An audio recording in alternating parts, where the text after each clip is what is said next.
Hello बच्चों, let's read the question. Chemical reactions are usually exothermic or endothermic. A balanced thermochemical equation involving physical states of reactants and products express the chemical changes as well as heat of reaction.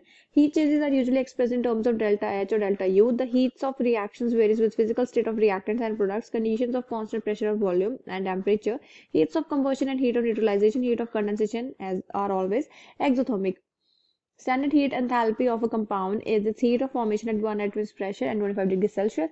The enthalpy of which form of carbon has been supposed to be 0 at 25 degrees Celsius and 1 atmosphere. तो सबसे पहले इस question में जो हमारा की concept रहेगा उसे हम यहाँ पर एक बार डिस्कस कर लेते हैं.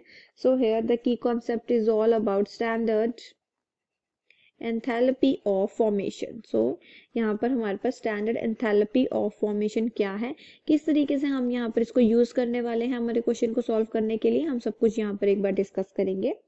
So it may be defined as the change in enthalpy when 1 mole of substance is the standard state, मतलब कि जिसका 1 atmosphere pressure है and 298 Kelvin temperature है, it is formed from its pure element under the same conditions.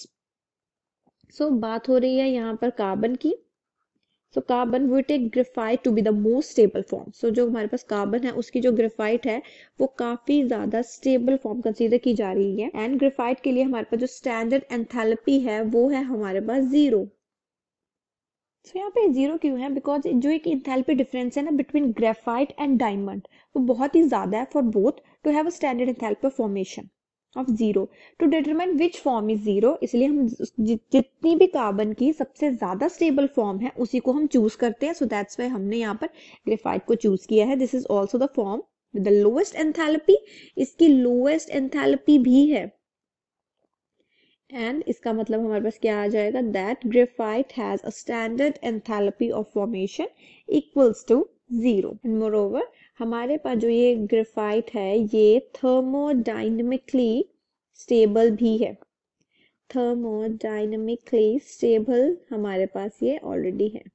Thermodynamically stable and ये most stable allotrope भी है carbon का. सो ये एलोट्रॉप है हमारे पास कार्बन का एंड ये सबसे ज्यादा स्टेबल है. सो इन्हीं कुछ कारणों की वजह से हमारा ग्रेफाइट सबसे ज्यादा स्टेबल है और यही हमारा करेक्ट आंसर है. I hope you understood the problem well. All the best.